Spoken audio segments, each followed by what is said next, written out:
Olá, eu sou Ariadne Gattolini, editora-chefe aqui do Jornal de Jundiaí, e hoje a gente vai tratar de um tema que é uma epidemia mundial. Aqui no Brasil, nós tivemos 400% mais de afastamento no trabalho por conta de saúde mental. Na última década, nós aumentamos o número de suicídios em 59%.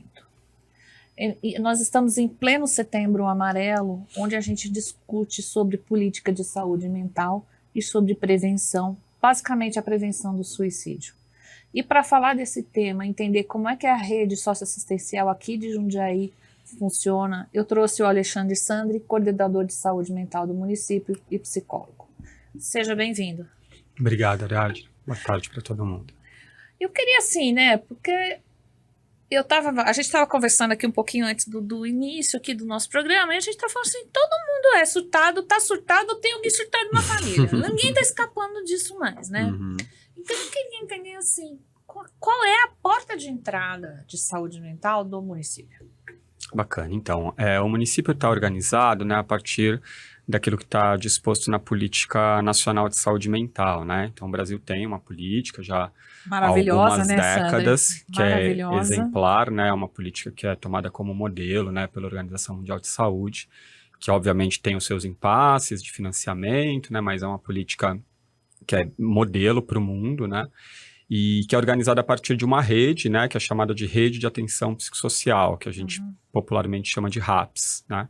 Essa rede ela é composta, então, por diferentes equipamentos, né, nos diferentes níveis de atenção. Quando a gente fala de nível de atenção, a gente está falando do atendimento desde os casos de menor complexidade, né, até os casos de maior gravidade que necessitam um suporte mais intensivo, né? Então, essa rede basicamente é composta pelas unidades básicas de saúde. Então, hoje no município a gente tem 35 UBSs, cada território tem a sua UBS de referência, né? Essas UBSs, elas têm o apoio de 10 equipes multidisciplinares, que são as EMULTs. Essas EMULTs, né, são compostas por psicólogos, assistentes sociais, terapeutas ocupacionais, psiquiatras, educadores físicos, nutricionistas e fisioterapeutas. Essas equipes ficam no UBS, essas 10? Essas equipes, elas apoiam as 35 UBSs. Tá. Então, a depender do porte da UBS, tem algumas UBS, por exemplo, as clínicas da família, que tem uma EMULT exclusiva, né? Tá. Então, aí a EMULT fica o tempo todo na UBS. E tem algumas UBSs em que a EMULT ela faz um trabalho volante, né? Então, ela tem alguns horários, os profissionais eles se revezam, né? E nesses horários eles estão disponíveis para aquela UBS. Então, na atenção básica, a gente tem essas 35 UBSs apoiadas pelas 10 EMULTs. Na atenção especializada, a gente tem os CAPs, né? Que são os Centros de Atenção Psicossocial, que agora mais recentemente viralizaram, né? As meme, pessoas acabaram conhecendo, talvez não do melhor jeito, né? Virou meme, mas são serviços fundamentais na sustentação do cuidado em saúde mental, né? São serviços estratégicos dessa política, né? Então, em Jundiaí, hoje a gente tem 4 CAPs, a gente tem 2 CAPs para adultos, um CAPs álcool e drogas, para pessoas que fazem uso de álcool e outras drogas, e um CAPs infanto-juvenil, para crianças e adolescentes até 18 anos incompletos. Entre esses serviços, né, a gente tem 2 deles que são 24 horas. Então, tem leitos de retaguarda, justamente para você poder fazer uma intensificação de cuidado no CAPs. Então, o CAPs da Hortolândia, né, que é um CAPs 3, tem 5 leitos de retaguarda, e o CAPs álcool e drogas, também é um serviço tipo 3, 24 horas, que fica ali no Anhangabaú, que tem 10 leitos de retaguarda. E aí, além dos CAPs, a gente tem o atendimento pré-hospitalar e hospitalar, que seriam os pronto-atendimentos, a UPA e o pronto-socorro do Hospital São Vicente. E aí, no Hospital São Vicente, a gente tem uma enfermaria de retaguarda de saúde mental, que tem 10 leitos de internação. Agora, se eu tô com vamos pensar, com uma síndrome de pânico, uma depressão, eu procuro a UBS. Quando eu chego na UBS, o que vai acontecer quando eu tiver um sofrimento psíquico? Qual que é ela? Legal. Então, você vai procurar a UBS vai direcionar inicialmente para um acolhimento. Esse acolhimento normalmente é feito pela equipe de enfermagem da unidade, na hora. E aí, a partir desse primeiro atendimento, né, e da identificação da necessidade em saúde que você tem, a situação vai ser direcionada para a melhor oferta, né? Essa oferta pode ser uma consulta médica na própria UBS, pode ser um acompanhamento, né, um primeiro atendimento com essa equipe multidisciplinar, com um dos profissionais da EMULT, né, e pode ser um direcionamento para um outro serviço, caso seja identificada uma situação de maior gravidade, que necessite ou maior prontidão de resposta, né, uma resposta mais imediata, ou uma intensificação de cuidado. E aí, então, a UBS já pode, por exemplo, fazer um encaminhamento para o CAPS de referência. Os CAPS, eles também trabalham numa lógica de território, né, então cada CAPS atende um determinado território da cidade. Então, se a UBS identificar uma situação de mais gravidade, ela já pode fazer um encaminhamento para um dos CAPS. Agora, veja, aí a gente fica mais no ambulatorial e assistencial dentro da UBS, né? Agora, quando a gente vai para o CAPS, o que você está oferecendo no CAPS? Então, o CAPS é um serviço que trabalha na lógica do que a gente chama atenção psicossocial, né? Que é a ideia, né, de que o acompanhamento ele vai para além daquilo que está previsto mais tradicionalmente, né? Além da consulta médica, além da oferta de psicoterapia, né? A ideia é que a gente tente, de fato, se aproximar o máximo possível da realidade da vida daquela pessoa e promova um cuidado que se relacione com as necessidades da vida dela, né? Então, os CAPS hoje, né, eles ofertam, além dos atendimentos esses mais tradicionais, né, a consulta médica, o acompanhamento com psicólogo, eles oferecem, todos os CAPs, né, oferecem grupos, né, então grupos terapêuticos, grupos de atividade física, oficinas, né, então cada CAPS tem um conjunto de oficinas, por vezes a partir de linguagens artísticas, culturais, né, então oficina de teatro, oficina de capoeira, oficina de dança, né. Os CAPs também têm uma articulação com o SECO, que é o Centro de Convivência, né, onde a gente tem as oficinas de geração de renda, porque quando a gente compreende, né, o sofrimento psíquico, né, o sofrimento psíquico ele está para muito além de um fato meramente biológico. Claro. Né? O sofrimento psíquico ele se relaciona com as condições reais de vida da pessoa. Claro. Né? Então, por vezes, isso vai estar relacionado a alguma questão familiar, por vezes isso vai estar relacionado a alguma questão da história de vida, e muitas vezes vai ter interface dos determinantes sociais, né? Então, onde que a pessoa mora, o quanto que ela tem ou não segurança alimentar, o quanto que ela consegue ou não garantir uma renda mínima para a sua subsistência, né?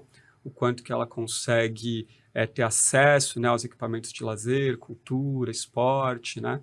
Então, o CAPS, né, ele vai trabalhar nessa perspectiva também do que a gente chama de reabilitação psicossocial, né? Que é pensar na inclusão dessas pessoas que têm transtornos mentais mais graves nesses diferentes espaços, né? Agora, eu fico, assim, feliz de observar, eu tenho uma amiga que tem uma filha esquizofrênica. E ela passou por N lugares em São Paulo, N lugares, e o melhor lugar que ela foi ser atendida e ela está até hoje é no CAPS. Então, eu acho que o que o CAPS oferece, a rede assistencial privada não consegue chegar. Né? Então, antes da gente falar, tá no CAPS, ainda bem que tá no CAPS, né? Porque a rede privada não consegue chegar nesse nível. E até porque não tem tanta oferta de intersetorialidade que tem na rede pública. Agora, uma questão que me incomoda muito é assim, você consegue manter psiquiatras nessas unidades, porque eu sei qual a dificuldade de ter psiquiatra, né? Hoje a gente tem um mercado, né, infelizmente, principalmente depois da pandemia, né, a gente teve uma mudança no cenário epidemiológico, né, e aí aquilo que você estava dizendo um pouquinho na sua introdução. Todo mundo estava surtado, né? Todo mundo ficou mais surtado. Teve um aumento muito grande, né, do número de pessoas com necessidades nesse campo de saúde mental. E com isso, né, você ainda não tem no Brasil, né, uma oferta em termos de mercado, né, que atenda a essa necessidade, a essa expectativa. Hoje, nos CAPs, a gente tem equipes de psiquiatra, né, e estamos com a equipe bem formada. Nas EMULTs, a gente vem trabalhando para manter isso, tem um pouquinho mais de rotatividade, né, e aí essa reposição, às vezes, demanda um tempo, né, mas a gente vem buscando, né, manter os profissionais. A gente vem trabalhando também na atenção básica com a oferta de teleinterconsulta, que é algo que o mercado, né, vem direcionando, já faz, né? Porque é uma alternativa, né, em que você garante a oferta, ainda que não seja a oferta presencial. Então, nessa teleinterconsulta, né, o profissional da UBS entra junto com o com o usuário, com a pessoa e com o psiquiatra, né? E aí faz esse atendimento à distância. E a gente vai ter que trabalhar cada vez mais também na formação dos profissionais clínicos e médicos de família, né? Para que eles tenham cada vez mais condições de darem um primeiro atendimento, né? De atenderem os casos de menor complexidade, que é o que aconteceu com todas as especialidades que tiveram um aumento exponencial aí no número de casos, de situações, né? Se você for pensar um tempo atrás, todos os casos de diabetes, por exemplo, eram encaminhados para o endocrinologista, né? Hoje você tem que os casos de maior complexidade são, e os casos estabilizados ou casos de menor complexidade são acompanhados pelo médico clínico, né? Mesma questão em relação à hipertensão, enfim. Nesses quadros de maior prevalência, né, você vai ter que contar também com os profissionais, né, da rede básica para dar sustentação. E, na verdade, a gente já vem contando, né? Os casos em que a gente encontra uma maior estabilidade, os casos de menor complexidade. Hoje, já há um tempo, né, os clínicos também têm condição de E a dificuldade atender, que eu fico vendo no dia a dia é a manutenção do remédio. Porque se essa pessoa não consegue essa consulta, ela fica sem medicação. Sim. E ela não pode ficar sem a medicação, né? A Sim. gente sabe disso, que Sim. o remédio psiquiátrico, Sim. ele tem uma né? Vai aos poucos. Agora, uma coisa que é assustadora é o número de crianças e adolescentes já em sofrimento psíquico. Na minha geração, a gente nem ouvia isso. Não se falava disso.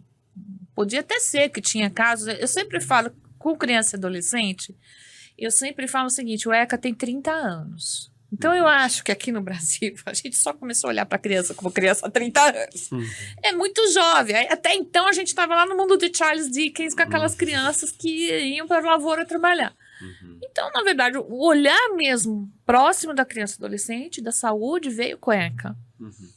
Mas eu tenho filhos um pouco adultos, que já passaram pela adolescência recente e tal, e eu percebo, primeiro, que eles falam mais sobre a doença psiquiátrica. Eles estão mais ligados na síndrome de ansiedade e tudo mais. Só que eu fico abismada quando eu vejo hoje já crianças de 10, 12 anos em pleno sofrimento psíquico. Nós estamos assim, não sei se é pelas redes sociais, provavelmente é. Nós temos cada vez mais crianças adoecidas psicologicamente. E eu queria saber se você sente isso também, Celso. Sim, sem dúvida, né? Acho que você trouxe alguns pontos bem importantes, assim, né? Acho que o primeiro, vamos dizer, mais positivo, né? É de que essas questões relacionadas às emoções, a uma necessidade de cuidado, a possibilidade, né, da gente apresentar em algum momento da vida um sofrimento psíquico, essas questões estão mais postas entre as diferentes gerações, né? E isso, de um lado, é bom, porque você favorece um pouco a quebra dos estigmas, né? Dos estigmas que sempre tiveram presentes aí no campo da saúde mental. E que muitas vezes dificultam, inclusive, que as pessoas, né, especialmente homens mais velhos, né, procurem ajuda. Aí eu dei risada, porque o homem não vai nem no oftalmologista. Exatamente. Quanto mais psiquiatra, né? E aí, quando você olha para os dados de suicídio ou de uso abusivo de álcool e drogas, você vê que é uma população absolutamente, majoritariamente masculina. Porque não fala da emoção. Porque não fala, porque não busca ajuda, porque não sinaliza vulnerabilidade, né? Então, esse eu acho que é um ponto positivo. Mas aí vem todos os outros que são negativos, né? Acho que o primeiro deles, né, é que a gente, e aí um tanto é culpa da psiquiatria, dos campos, da própria ciência, que de um tempo para cá passou a utilizar os critérios diagnósticos como explicação para todo e qualquer sofrimento, né? E medicar, né? E medicar. Então, são duas características da nossa sociedade, né? Que é a patologização e a medicalização. São duas facetas aí da nossa... Como se o remédio fosse solução para a doença psíquica. Exatamente. Simplesmente. Fosse a única solução. Eu tomei lá um remedinho, fluoxetina, e eu vou ser feliz para sempre. Exatamente. Né? E uma explicação que não fecha, né? Porque você fala, tem um aumento de pessoas com depressão e ansiedade. Então, você medica essas pessoas. Tá, mas por que você está observando esse aumento de pessoas com depressão e ansiedade, né? E aí, se você não olha para a origem do fenômeno, né, você deixa de considerar uma série de aspectos que vêm do campo social e que, se a gente não transformá-los, a gente só vai ver esses números aumentando e a gente correndo atrás, justamente medicalizando cada vez mais cedo, né? Então, que a gente tem observado, né? E aqui a gente não está fazendo um discurso anti-medicação, né? Medicar o caso que precisa ser medicado, que está bem diagnosticado, que já foram tentadas outras ofertas de cuidado, problema nenhum, muito pelo contrário. Você vai evitar, inclusive, uma situação de maior gravidade lá na frente, né? Mas o que a gente tem observado não é isso, né? O cara sai do ambulatório já com uma receitinha. O cara não quer nem saber o problema que ele tem. Isso aqui vai melhorar. Eu sei porque no dia a dia eu observo isso. Então, diagnósticos muito apressados, né? Em uma consulta, às vezes, numa criança, se faz um diagnóstico de um quadro grave, que possivelmente vai marcar a história dessa criança. Então, isso é algo que a gente tem que atentar, né? Não, e o desmame desse remédio, gente, quando você começa um tratamento psiquiátrico, você está 2 anos tomando, depois você leva mais um tempão, 2 anos. Quando você quer o desmame? Porque eu observo que ninguém fala de desmame. É como se aquele remédio fosse acompanhar para a vida inteira. Para a vida toda, exatamente. Aí eu falo assim, poxa, mas você não está buscando uma solução, outra solução, esporte, sei lá, faz psicoterapia, não está funcionando, troca de psicoterapeuta. Exatamente. Qual é o seu repertório para sair do remédio? Eu não vejo ninguém se esforçando. Sim. O remédio entra como uma muleta e as pessoas não falam de desmame. Não falam. O remédio, ele se insere muito bem numa lógica, né? Que é uma lógica do nosso tempo, né? Que é uma lógica ser feliz para sempre, todo dia. Do ser feliz para sempre, do não poder parar de produzir, né? Isso, não ter sofrimento na vida. Não ter sofrimento, né? Então, ele se encaixa muito bem nessa... E aí, de fato, né, o que a gente tem visto é as pessoas buscando soluções rápidas, mágicas, né, mágicas, e não investindo tanto em outras coisas, né, que implicariam em algumas mudanças na forma de viver, nos hábitos, nos tempos, né, nas relações. Olha, eu não trouxe o número aqui, mas eu estou lendo um livro de um neuropsiquiatra americano que tratava de pacientes com traumas de guerra. E durante 30 anos ele observou esses pacientes e ele não conseguiu melhorar a vida deles. É um grande instituto americano e tal. E ele explica como é que o corpo está traumatizado e como fica no sistema límbico e no corpo isso.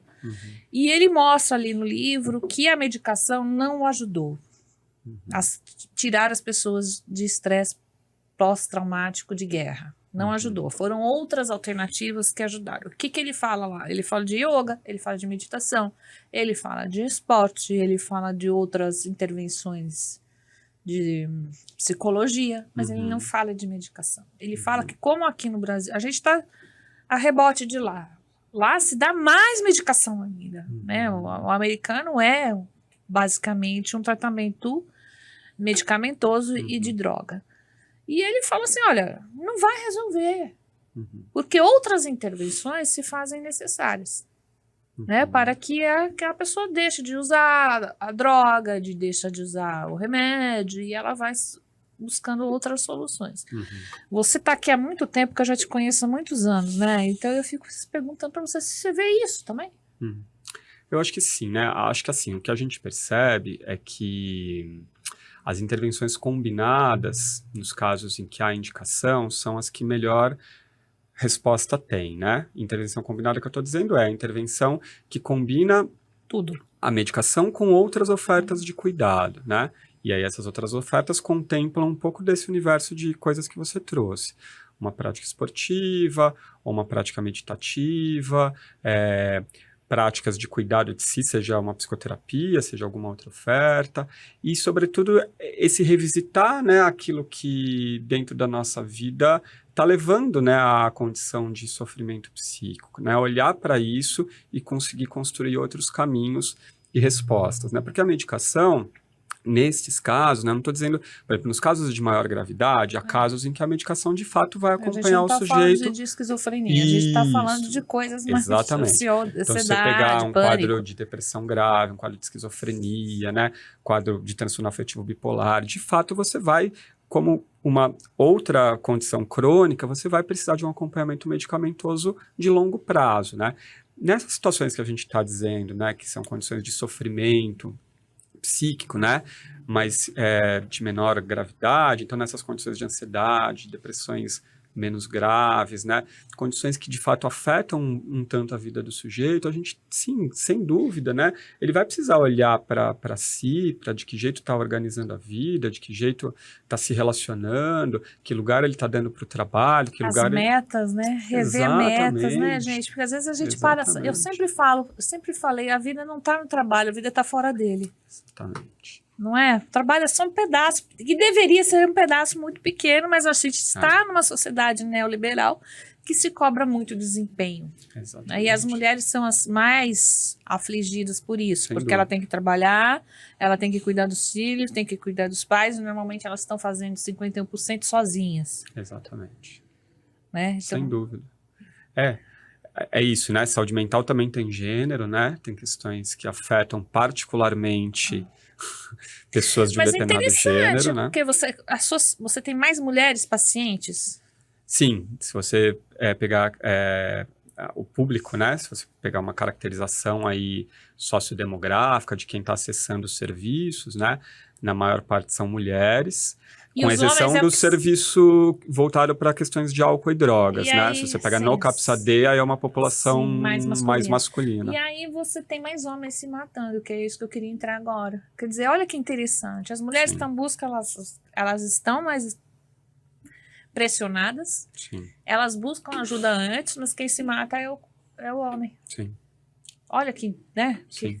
Quer dizer, E esse é um super desafio que a gente tem, né? De como acessar esse homem, né? Porque esse homem, em geral, ele não faz não, nenhum... ele diz que psiquiatra é coisa de louco. Ele diz que psiquiatra é coisa de louco. É. Ele não faz nenhum tipo de acompanhamento preventivo para a sua saúde integral, então, portanto, ele não acessa a unidade básica de saúde.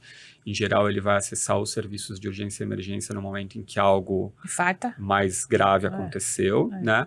E ele, em geral, é um homem que está produtivo, né? Então, ele talvez não esteja sentindo tantos impactos disso, até que o impacto vem muito forte, né? E aí é isso, acaba tendo um desfecho de maior gravidade, né?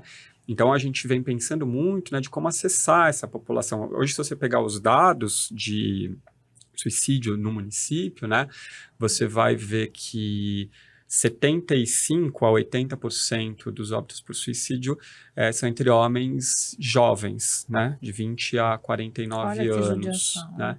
Então, é uma população que a gente vai precisar acessar muito nessa parceria com as empresas, com o campo da saúde do trabalhador. Eu acho que tem né? que começar na educação, Alexandre. Sim, porque se a gente tinha um trabalho bem bacana, não sei se ainda tem no município, nas escolas municipais, de inteligência emocional. Sim.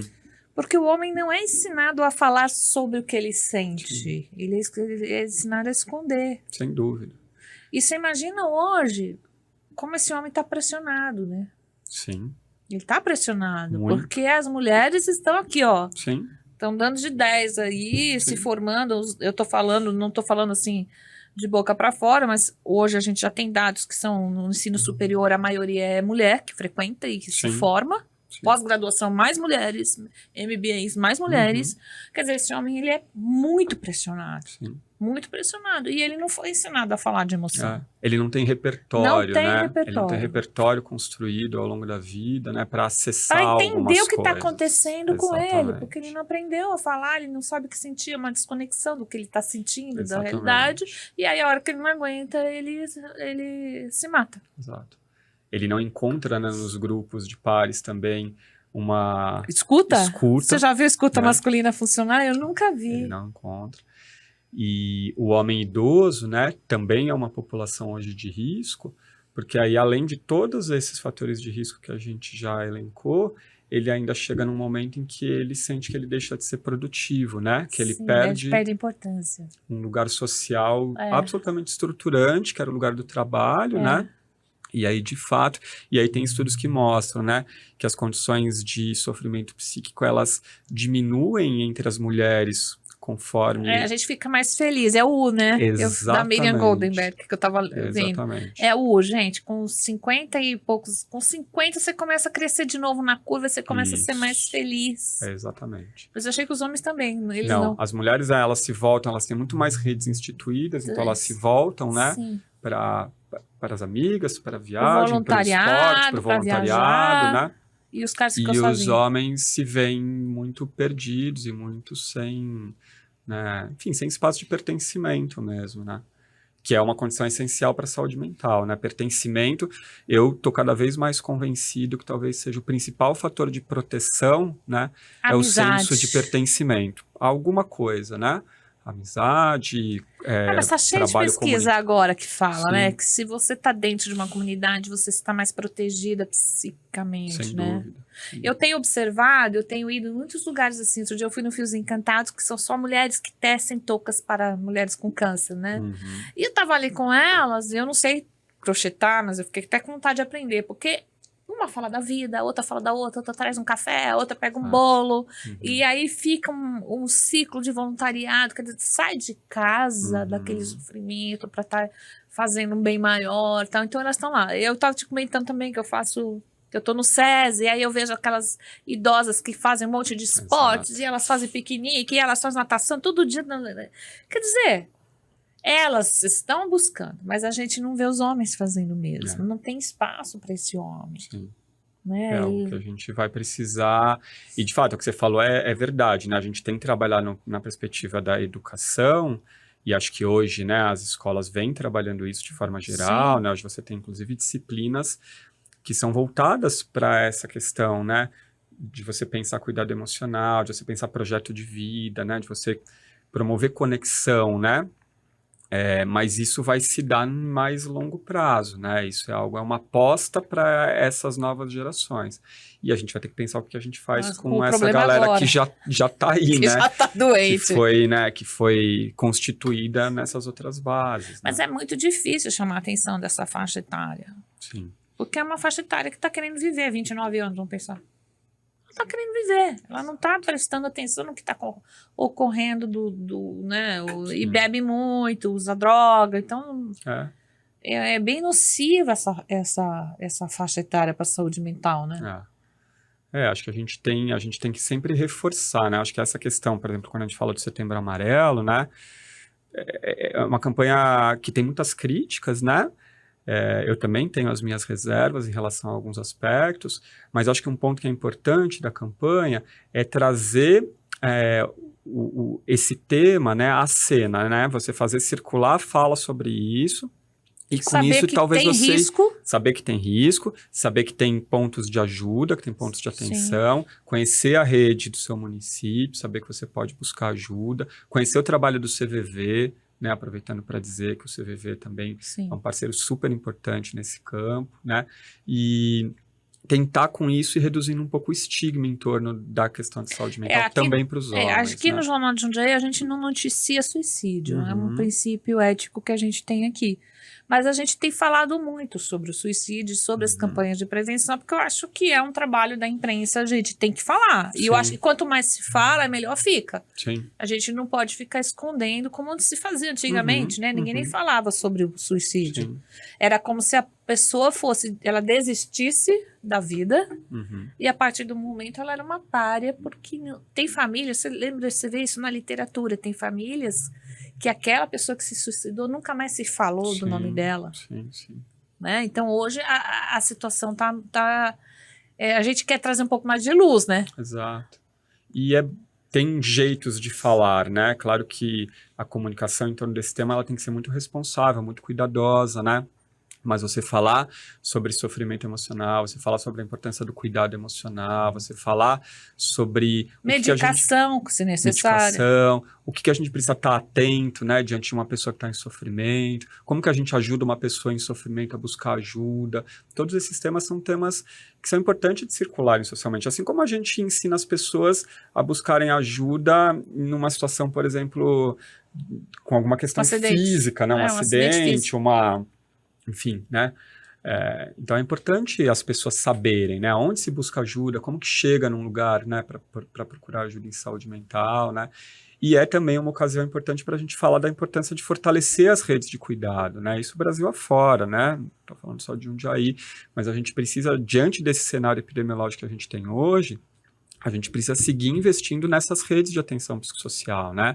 A gente precisa seguir ampliando o serviço, ampliando a equipe. Cada vez mais, né, cada vez mais, né? Porque é um cenário que a gente não vê ainda um momento de reversão dessa curva, né? Não vai ter reversão. E outra coisa, a saúde mental, ela é porta de entrada para a saúde física. Sem dúvida. Se você não tem uma saúde mental legal, você vai ficar doente mesmo, doente de outro sentido, doente também fisicamente doente. Sim. Né? Quantas doenças começam no psico? Sim, sem dúvida. Não é? Tem milhões de... Ou se iniciam ou se agravam, ou né? se iniciam ou se agravam, né? Uma depressão. A gente escuta muito isso em câncer de mama, né? Eu tive uma depressão, uma tristeza, né? E aí se afunda numa... né? O seu corpo mesmo começa a baixar imunidade e desenvolver um monte de doença. Então, eu falo que a saúde mental é a primeira de todas. Sim. Bom, gente, foi um bate-papo aqui com o Alexandre, que eu acho que eu entrevisto ele faz uns 8 anos, nunca tinha conhecido. Espero que vocês tenham gostado e espero, sinceramente, que vocês também busquem ajuda. Até mais.